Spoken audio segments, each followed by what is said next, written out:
আসসালামু আলাইকুম ওয়া রাহমাতুল্লাহি ওয়া বারাকাতুহু। প্রিয় দিনী ভাই বোনেরা, আজ আমি আপনাদের সম্মুখে মাথা যন্ত্রণার বিষয় নিয়ে কথা বলবো।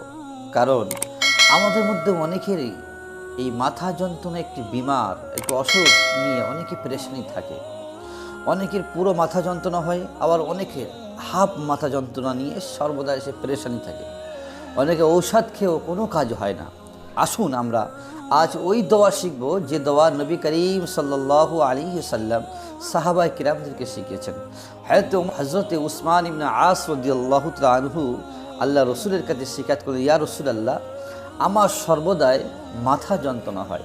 যতক্ষণ আমি ঔষধ খাই ততক্ষণই আমার কাজ হয়, বাকি সময় কাজই হয় না। ইয়া রাসূলুল্লাহ, আমি বড় পেরেশানির মধ্যে আছি। নবী করিম সাল্লাল্লাহু আলাইহি সাল্লাম সাহাবায়ে কিরামকে এই দোয়াটি শিখেছেন, যে দোয়াটি আজ আমি আপনাদেরকে স্ক্রিনে দিচ্ছি। প্রত্যেকে মুখস্থ করবেন, ইনশাআল্লাহ প্রত্যেকের ফায়দা হবে। আল্লাহ রসুল সাল্লাল্লাহু আলাইহি ওয়াসাল্লাম এই দোয়াটি পাঠ করেছে, বিসমিল্লাহি আউযু বিইজ্জাতিল্লাহি ওয়া কুদরাতিহি মিন শাররি মা আজিদু ওয়া উহাযিরু। আবার বলছি, শুনুন, বিসমিল্লাহি আউযু বিইজ্জাতিল্লাহি ওয়া কুদরাতিহি মিন শাররি মা আজিদু উহাযিরু।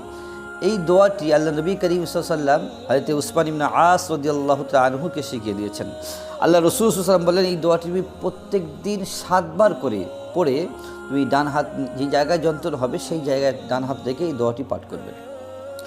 বোঝা গেল, যদি মাথা যন্ত্রণা কিংবা অন্য কোনো জায়গায় যদি যন্ত্রণা হয়, তাহলে যদি আমরা এই দোয়াটি পাঠ করে যদি আমরা সেই জায়গায় ডান হাত রাখি আর 7 বার পাঠ করে যদি আমরা ফুঁ দিই, সেই জায়গায় দম করি, ইনশাআল্লাহ আল্লাহ সুবহানাহু ওয়া তাআলা আমাদের এই যন্ত্রণা থেকে, এই যন্ত্রণা নামক বিমার থেকে আমাদের প্রত্যেকের শেফা দেবেন।